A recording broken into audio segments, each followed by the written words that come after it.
Akkam barbaade si gochuu nan danda'a.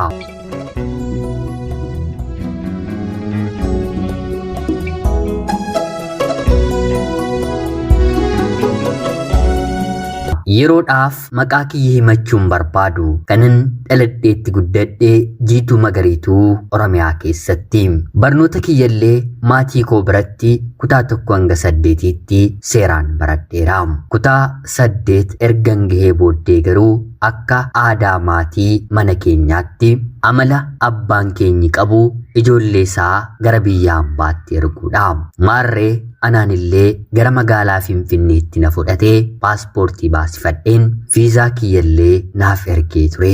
Gidduutti garuu obboloonni koo biyya hambaa deeman yoo duute malee gara biyya hambaa kanatti hin dhufiini. Kunoo nutuu umrii keenya biyya hambaatti gubannee abbaan keenyi maqaa keenyaan homaa tokko kan nuuf godheeru hin qabu. Hundi keenyi isaaf dhama'aa jirraa. Yoo dhibe biyyatti wanta barbaaddeen si gargaarra malee hin dhufiini jedhanii na didanii. Abbaan koo nama baay'ee abshaaladha.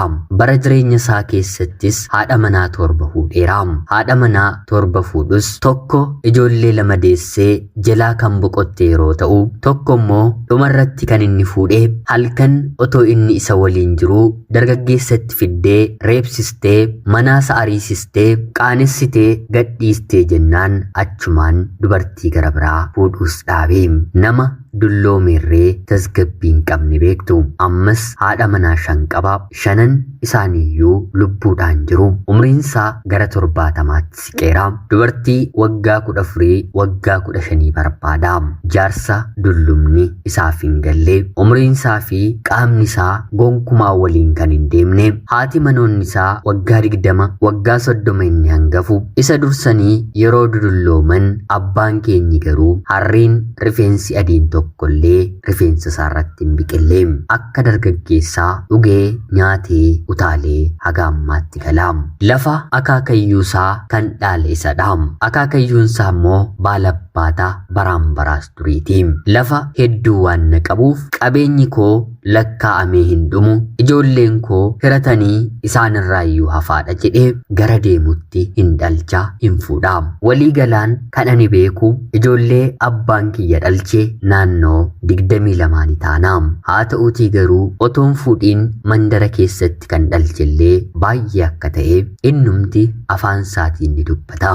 Akkana taanus haa ta'uutii garuu obbolaawwan kunneen abbaa tokkorraatii dhalanne garee gareedhaan maatii keessatti kan wal qoonnidha.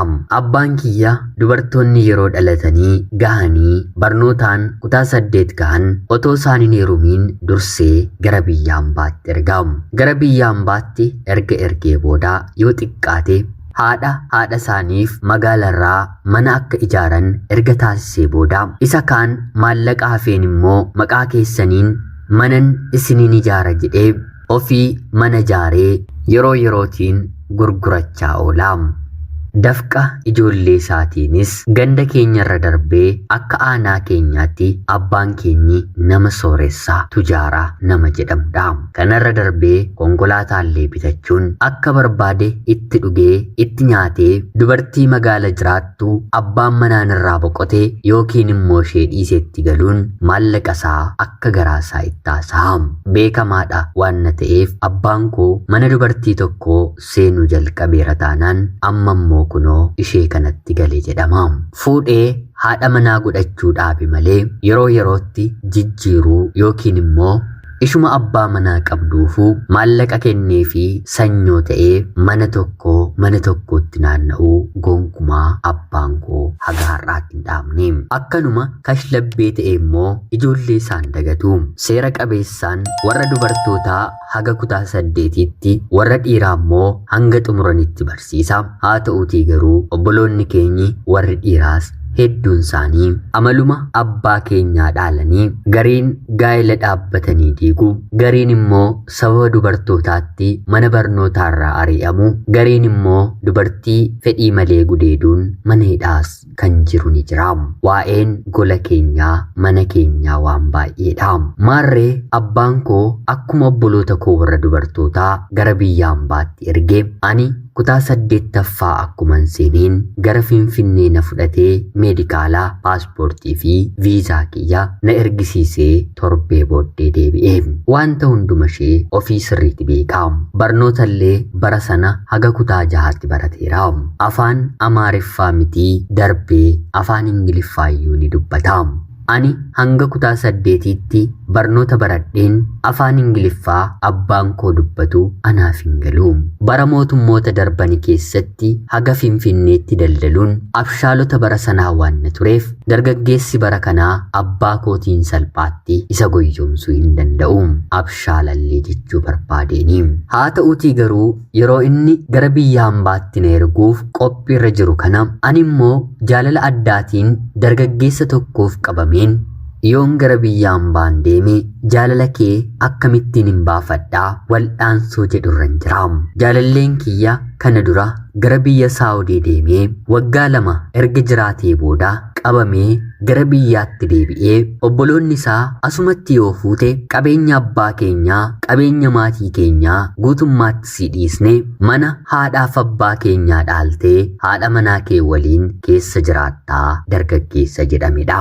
Inni garuu kun hundi dhiyaatee fi ammallee gara biyya hambaatti deebisee imaluu barbaada. Haa ta'uutii garuu biyyi inni imalee deemuu danda'uu fi ani viizaan kiyyatti ergame garaa ture. Kanaan jaalalli immoo akka ajaa'ibaatti waan nu qabeef anis deemuu nan dhiisa atis dhiisi wal fuunee mana maatii koo jiraannaa qabeenyo gahaatu jira. Dhuguma obboloonni koo qabeenya maatii koo hundasaa kan naaf dhiisan yoo ta'e waggaa 2-3 keessatti midhaan galanii fi loon jiranii gurgureen konkolaataa gaarii biteen magaala gallee jireenya gaarii jireenya qananiin si jiraachisaa jedhee na gaafate. Anis dhugumatti obboloonni koo warri dubartootaa wanta na dhorkaniiruuf gara biyya hambaa deemurra heerumuun filadhaa toleen jedheeni. Anaaf ishee viizaan gara biyya hambaatti ergamee fi miti obboloota koo dubartootaa biyya hambaa jiraniifillee waraqaan fuudhaa yoo ergame abbaan koo tole jedhee ijoollee isaan kennu. Hanga ammaatti fedhii abbaa kootiin kan heerumeeru hangafa keenya qofaadha. Isheen si'a 2 heerumtee baatee sadaffaarratti waraqaa dhufe seera qabeessaan abbaan koo fudhate. Kanaan jaarsa erguun hin barbaachisu jedheen jala mureen jaalallee kiyyatti meen otoo viizaan naaf hin dhufin abbaan koo gara Finfinneetti na fuudheen qajeelchiin na fudhadhu qe'ee keenyaatii na butii jedheen isatti hime. Innis tole jedhee obboloota isaa 3 qabatee aadaama buttaa naannoo keenyaallee eeguun barbaachisaa waan ta'eef aadaa buttaa eegnee sobeenanis iyyeen iyya fakkeesseen na fudhatanii deemanii kabaja kiyyaa durseen kenneefiin ture. Kutaan itti aanu garaatti godhachuudha. Guyyaa 3 booddee intalli keessan nu bira jirti jedhamee abbaa kiyyaaf waraqaan ergame. Haa ta'uutii garuu abbaan koo gara biyya hambaatti erguuf baasii guddaan baaseera. Otoon salphatiin intala koo gadhiisi jechuun jaarsa waraqaa ergeetti dheekkame. Akka aadaatti silaa takkaa dubartiin butamte hin deebitu. Yoo fedhii hin qabne ta'e tarii tooftaa biraadhaan baddee gara maatii isheetti galuu dandeessi malee fedhii qabdi taanaan deebi'uu kan jedhamu hin yaadamu. Yeroo waraqaa araaraa kana fudhachuu didanitti intalarra maatiitu salphata. Sababiinsaa immoo yoo fedhan mana warra gurbaatti cidha gaggeeffachuu danda'u. Kanaan si'a 2 si'a 3 abbaa koo waraqaan ergame ni deebise. Cidhi gaggeeffame seera qabeessaan akka aadaa naannoo keenyaatti heerumeen mana obboleessa isaarraa gara mana haadhaaf abbaa isaatiin galee.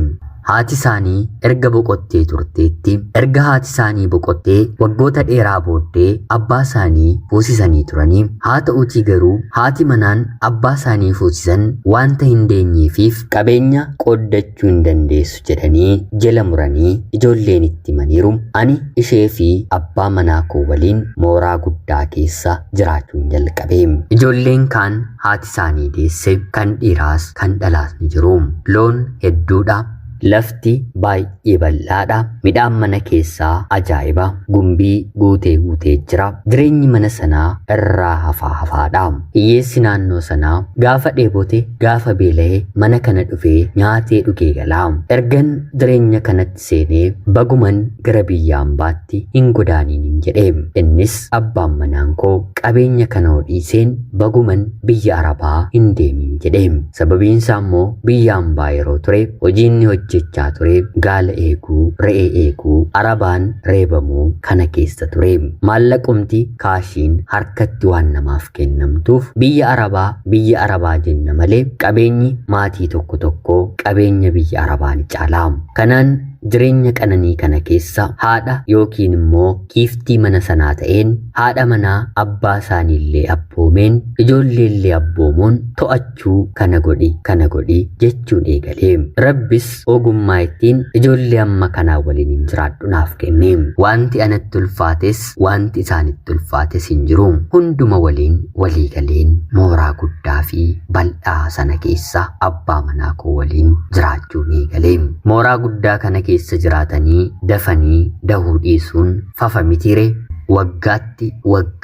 Waggaa lama keessatti ijoollee dubartootaa 2 abbaa manaa koof nan godhadheefi hanga yeroo kanaatti hunduma waliin wal kabajnee obboloonni isaa na jaallatanii na kabajanii na kunuunsanii akka haadha isaaniitti na ilaalaa waliin jiraachaa turre. Haa ta'uutii garuu daa'ima kiyya lammaffaa daheen baatii tokko akkuman fixeen obboloonni isaa amma ga'atis abbaa ijoollee taateettaa kanaan booddee ijoollee dhiistee iddootti imaltu hin qabdu. Dhuguma ofii akkanatti otoo jiraannu qabeenya maatii keenya otoo hin hiratiin siin akkanatti jiraachisuun keenyi cubbuu ta'eellee sitti mul'atu.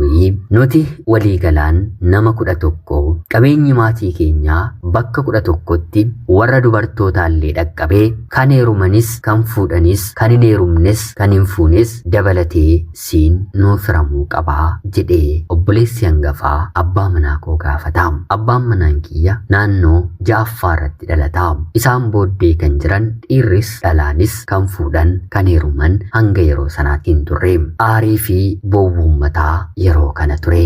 Abbaa manaa koo kan seene maal jettanii biyya ambaatiin hambistanii har'ammoo akkana naan jettuu jedhee yeroo gaafatu lakkii yeroo sana biyya hambaa deemtee qabeenyi maatii kee hammi kun otoo jiru waan fakkaattee dhufte kana dura si arginee waan na jirruuf innumtiyyuu gahaa waan na ta'eef akka ati asitti haftee jireenya godhattee lafa qabattee jiraattutti waggaa 2 guutuu yeroo qottu yeroo gurgurtu midhaan yeroo galchitu nuuf safari jedhee obbolaa kee keessaa kan si gaafateeru hin jiru.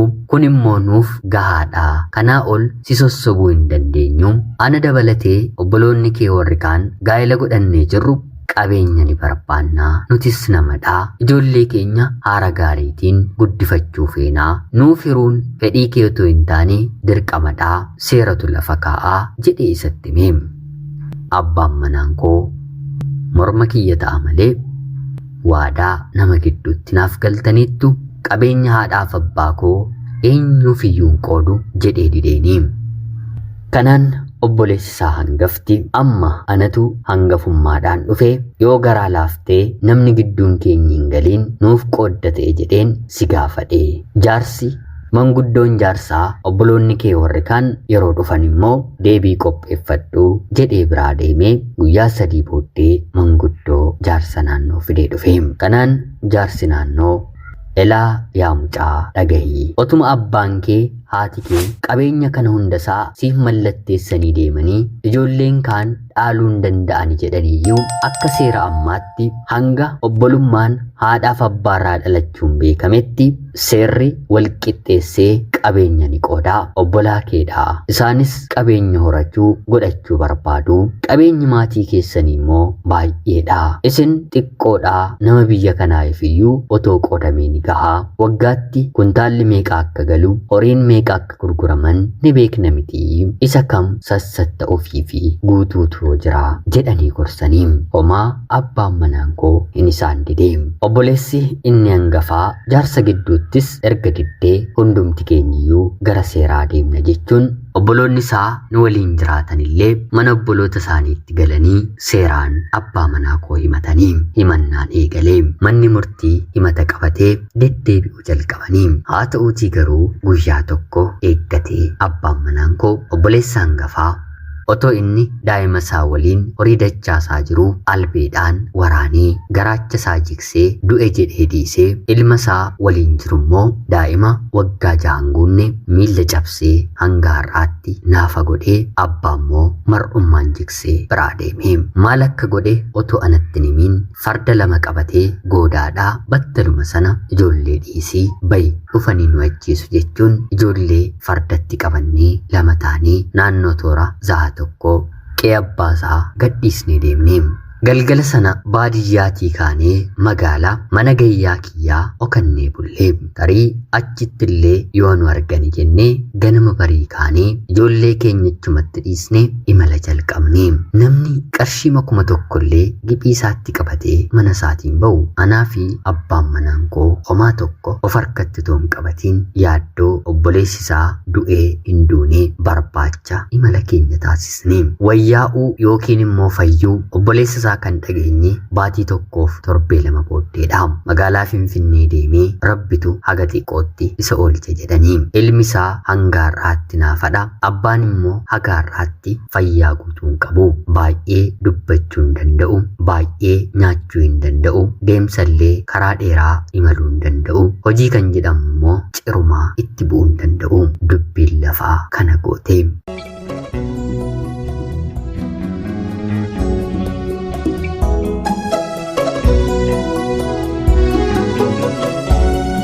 Ani abbaa manaa kiyya waliin magaala tokkorraa magaala biraatti gariin kadhachaa waan uffannu gurguraa otoo imalluu obboloota kootti bilbileen maallaqa ergisiifadheen Finfinnee gallee. Dubbiin nagaa ta'uu obboleessi isaa fayyuu akkuma dhagayetti immoo gayyaa koo biraa dhufeen ijoollee koo fudheen deebi'ee dhokadhee dhufeen dhokadhee deebi'ee. Kanaan Finfinnee gallee inni hojii humnaa dalaguu jalqabe ani immoo mana taa'een ijoollee guddisuun jalqabe. Akkuma isaattiyyuu afuura keenya dhoksannee jireenya jalqabne. Qe'ee sana gadhiisnee dhufuu keenyattii fi dhiiga obboleessa isaa dhiiga mucaa obboleessa isaa dhangalaasee akkana godhee dhufuu isaatti Finfinnee gallee baatii 4 booddee abbaa manaa kootti itti dhaga'amuu jalqabe. Kanaanis iyyaafatee na araarsaa qabeenyi akka qoodamuufis irratti walii galeera jedhee obbolaa isaatti dhaamus bakka jirtu qofaa nutti himi akka ati mucaa wallaalaa naafa gootee deemtee ofii kee miilla 2 dhaabbattee deemtu gurbaa kanatti si daballaa. Garaa obboleessa kee akkuma jiksite garaa kees ni jiksinaa. Qalbii maatii hundumaa akkuma cabsite qalbii maatii kee si cabsinaa. Ati araara yaadda nuti lubbuuf si barbaanna jedhanii deebisanitti erganii. Kanaan innis magaalaa Finfinnee keessa silaa hin baranne hojii humnaa namni kun na beekamoo nan beeku nama biyya kooti moo miti jechaa sodaachaa hojjechuutti fufee. Dhiigni rakkoodhaatii anaaf isa gidduus nagaan dhibee. Wal jeequu wal booressuu nagaa wal dhowwuu jalqabne.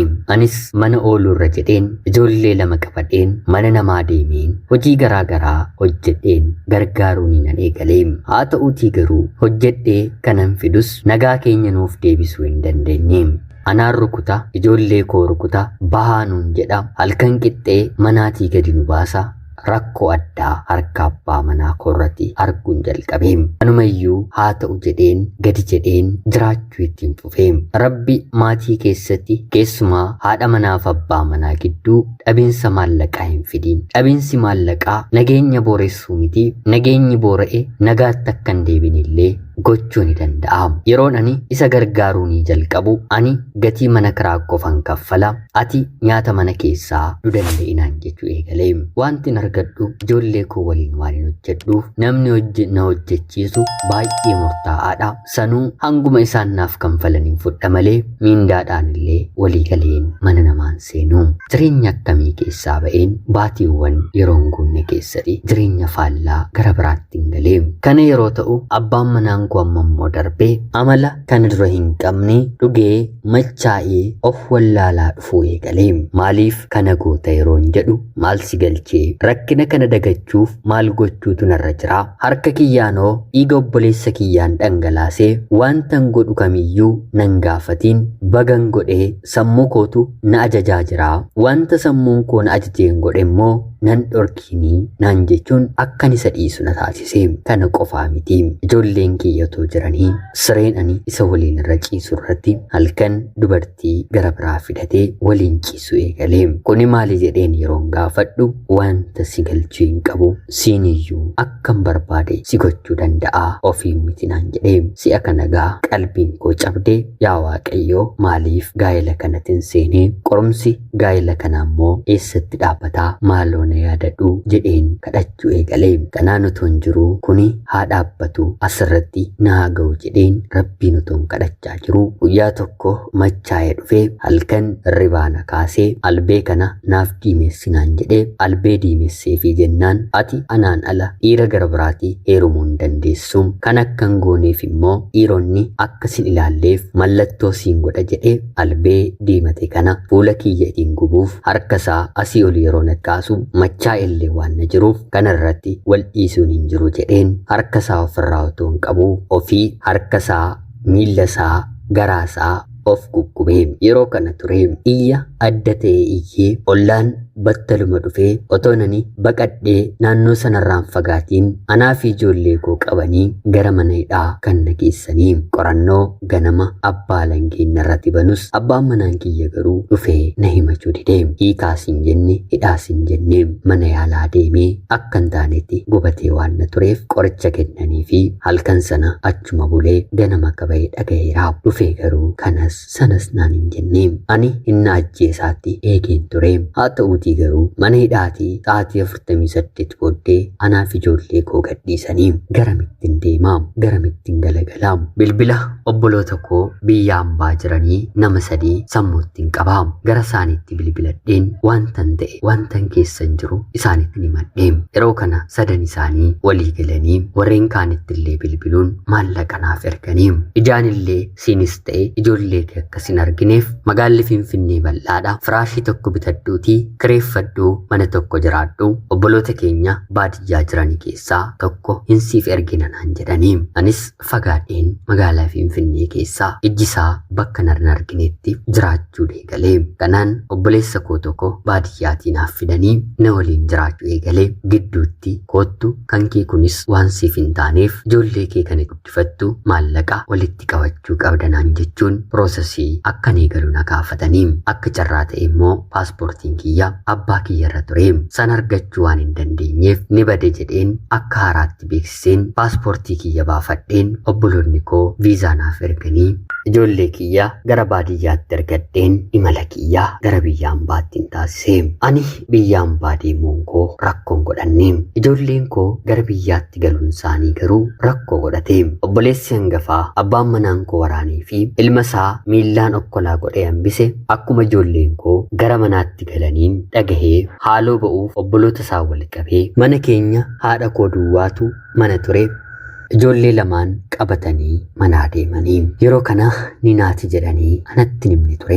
Abbaa ijoolleetti yookiin immoo abbaa manaa kootti bilbilanii ijoolleen kee nu harka jirti ofii kee dhuftamoo bakka kee lubbuu ijoollee wallaalaa kanaa galaafannee gumaa keenya deeffannaa jechuun yeroo gaafatan anaan wanta na dhibuun qabu dhiigni keenyi tokko yoo argattan anaan barbaadan ajjeesaa malee ijoollee koon tuqiinaa yoo ajjeestanis haati isaanii yoo dhufte malee ani kanaan booddee gara biyyaatti dhimma ittiin dhufuun qabu jedhee deebii bitaa namatti galchuu deebiseefi torban tokko ijoolleen koo harka isaanii irra turanii maatiin kiyya baay'ee dhiphachaa maaloo homaan godhiinaa jedhanii jaarsatti ergaa kadhaa hedduu irra turanii booddee garuu isaaniifis ijoolleedha mitiree uffatatti bitanii fira barsiisanii akka abbaa keessaniin taanu jedhanii ijoollee koo gara haadha kootti galchanii erga ijoolleen koo gara haadha kootti deebi'anii dubbiin qabban qabbanaa'eeti anatti dubbii kana himu. Akka tasaa manni na dhaqqabe boqonnaa naaf hin qabu ture. Haalonni tokko tokkos naaf hin tolle. Kuni itti naaf dabalamee biyya hambaa keessatti otoo natti himaniiru ta'e akkan ta'u silaa yaada. Amma deemeen biyya hambaa keessa hojjetachaan jira. Ofiif nagaadha. Abbaan manaan koo yakka hojjetee waggaa 2 hidhamee erga bahee booda waggaa 3ffaaf hojii yeroon eegalu biyya hambaatii maqaa kiyya toora sooshaal miidiyaa irra barbaadee akka tasaa bilbila koos jalaan kaasne ture. Bilbila koo argatee maaloo natti deebi'ii, ani baay'een si balleesse, baay'een si miidhee, ergan sirraa adda bahee nagaa hin arganne, akkan nagaa dhabeettiin jira. Maaloo gadda keedhas natti fakkaata. Rabbi mitii lafa kanaa namnuu garaa naaf laafuu dadhabeera. Haadha manaa koorraa obbolaa koorraa adda baheen jireenya maaliitu na eeggataa? Maaloo rabbiif jedhiitii dhiifama naaf godhii gaa'ela keenyatti deebinaa. Maallaqa ati biyya hambaatti hojjettes haa ta'u homaa tokko sirraan barbaadu. Ijoollee keenya waliin guddisannaa. Ani hojii gaarii amma waan hin qabuuf otoo dhufteeyyuu seera qabeessaan si jiraachisuu hin danda'a jedhee halkaniif guyyaa na kadhachaa jira. Obboloonni koo biyya hambaa jiran kan heerumanis kan hin heerumnes kun amaluma dhiiraatii. Haati manaansaa yoo irraa adda baatu ati isa waliin deebite jennaan nu waliin immoo deebistee wal dhabde jechuudha. Abbaan manaan kee tariisiif abbaa manaasiif ta'uu danda'a. Nuuf garuu deebisee firan ta'uu, nuuf firan ta'u taanaan bor ammas yoo deebitee rakkatte namni si waliin boo'u sii gaddu hin jiru. Nuti ga'ee keenya jalqabumaa siif baaneerraa jechuun naaf deebisaniiru. Bitaa natti galeera. Akkan dhiisneef abbaa ijoollee kooti. Itti deebi'eef immoo kaleessa godaannisa guddaa dagachuu hin dandeenye narra kaa'ee darbeera. Mee maal godhinaan jettu? Seenaa koo kan dhaggeeffattan yaada keessan naaf qooda. Yaadni kiyya yeroo yerootiin waan jijjiiramuuf abbaa manaa koo maddiitti gara biraa waliin illee haasa'aan jira. Haa ta'uutii garuu kanan waliin haasa'aa jiru kanaatiif jala mureen si waliin hin jira jedheen itti himne. Seenaa kiyya amman isinitti haasa'e garuu kana caalaa bal'iseefiin itti dubbadheera. Innis kana dura gaa'ela takkaa dhaabbatee milkaa'uu didee jennaan lammaffaaf anaan barbaadaa jira. Mee reyoonni koo yaada keessan naaf qooda. Ani obboleettii keessan biyya hambaarraati. Ulfaadhaa nagayaatti galatoomaa.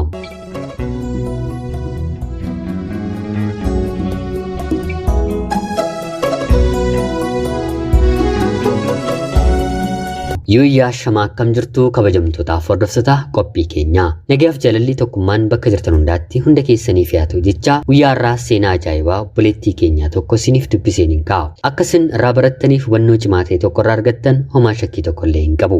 Obboleettii keenya seenaa kee kana nuuf qooduu keetiif guddaa galatoomi jecha kabajamtootaaf hordoftoonni qophii keenyaa seenaa ishee dhaggeeffattan yaada keessan komentii jalatti qoodaafii jecha qophiin guyyaa irraaf isiniif qabadheen dhiyaadhe kanuma fakkaatti. Hanga yoonaatti yeroo keessan naaf kennitanii dhaggeeffachaa turuu keessaniitiif guddaa galatoomaa jecha laayik, sheerii fi sabiskiraayib gochuun illee hin dagatinaa. Namoonni xalayaa jaalalaa seenaa jireenyaa qabdan karaa teelegiraamii karaa lakkoofsa bilbilaa kiyyaa duwwaa 937 naaf erguun irratti hirmaachuu ni dandeessu. Qopheessuuf qindeessuun isin waliin kanan ture ani Gammachiis Tashoomeedha. Seenaa barsiisoo fi bashannansiisoo gara biraatiin hanga walitti deebinutti bakka jirtan maraan turtii gaarii horaa bulaa.